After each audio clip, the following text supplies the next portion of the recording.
চাগে পৃথিৱীৰ ভিতৰত অসমখনে প্ৰথম বোধ হয় দেই যে ইমানখিনি সুৰা ইমানখিনি মদ বিক্ৰী কৰিবই লাগিব আৰু ইমানখিনি মদ মানুহে খাবই লাগিব এনেকুৱা ধৰণৰ নিৰ্দেশনা দিয়া ঘটনা পৃথিৱীৰ ভিতৰত মানে প্ৰথম স্থান দখল কৰি ৰেকৰ্ড কৰিছে আমাৰ হিমন্ত বিশ্ব শৰ্মা চৰকাৰ। বিজেপি চৰকাৰখন যে কিমান সাংঘাতিক ধৰণে আমি দেখো যে নৈতিকতাৰ কথা কোৱা চৰকাৰ, কিমান যে নীতি আদৰ্শৰ কথা কোৱা চৰকাৰ, কিমান যে সনাতনী আদৰ্শৰ কথা কোৱা চৰকাৰ, সেই সনাতনী আদৰ্শৰ কথা কোৱা চৰকাৰখনে এতিয়া মদ বিক্ৰী কৰিবৰ কাৰণে যি নিৰ্দেশনা জাৰি কৰিছে আৰু মদ বিক্ৰীৰ কাৰণে যি ধৰণৰ মানে নিৰ্ধাৰিত লক্ষ্য জাপি দিছে সেইটোৱে প্ৰমাণ কৰিছে যে বিজেপি চৰকাৰখনৰ সঁচাকে মানে তেওঁলোকৰ এটা সাংঘাতিক ধৰণৰ কিবা এটা স্খলন হৈছে। এই চৰকাৰখন আচলতে পগলাৰ নিচিনা এখন চৰকাৰ হৈছে। তেওঁলোকে ৰাজহৰ কোনো উৎস এতিয়া বিচাৰি উলিয়াব পৰা নাই। অসমৰ বিশেষ ৰাজ্যৰ মৰ্যাদা মোদীয়ে কাটি দিলে 2015 চনত নৰেন্দ্ৰ মোদী ডাঙৰীয়াই। সেইকাৰণে বিশেষ ৰাজ্যৰ মৰ্যাদা কাটি দিয়াৰ কাৰণে এতিয়া চেন্ট্ৰেল টেক্সৰ বেছিভাগ টকা আগতে বিশেষ ৰাজ্যলৈ আহিছিলে, সেইটো বন্ধ হৈ গ'ল।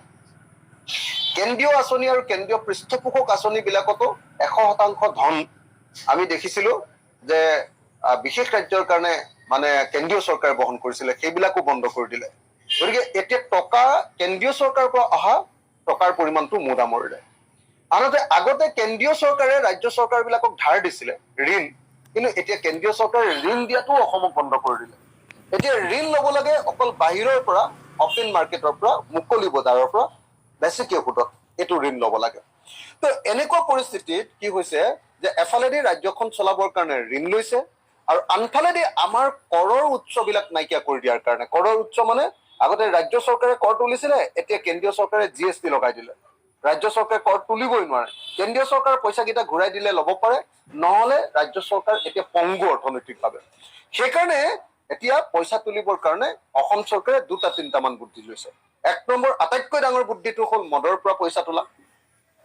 2 নম্বৰ বুদ্ধিটো হ'ল ৰাস্তাই ৰাস্তাই গাড়ী বিলাকৰ ওপৰত ফাইন লগাই, আনকি ট্ৰেক্টৰৰ ওপৰতো খেতিয়ক বিলাকে যেতিয়া হাল বায়, হাল বোৱা ট্ৰেক্টৰ বিলাক পথাৰৰ পৰা যেতিয়া উঠি আহে তেতিয়াও MVI গৈ ফাইন কাটি ভুৱাকে মিছাকে 2 নম্বৰীকৈ দাদাগিৰি কৰি এতিয়া মানুহৰ ওপৰত ব্যাপক অত্যাচাৰ চলাইছে।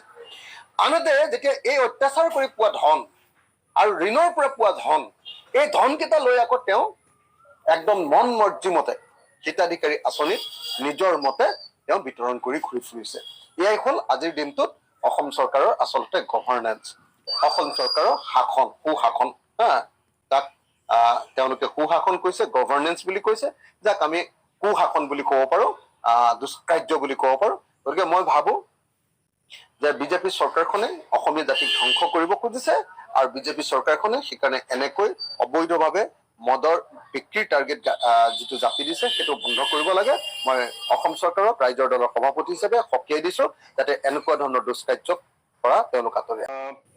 বিলাতী সুৰা বিপণীসমূহক সুৰা বিক্ৰী বৃদ্ধি কৰিবলৈ আবকাৰী বিভাগে যে নিৰ্দেশনা দিছে, সেই নিৰ্দেশনাক লৈ এনেদৰে এতিয়া তীব্ৰ প্ৰতিক্ৰিয়া প্ৰকাশ কৰা বিধায়ক অখিল গগৈ।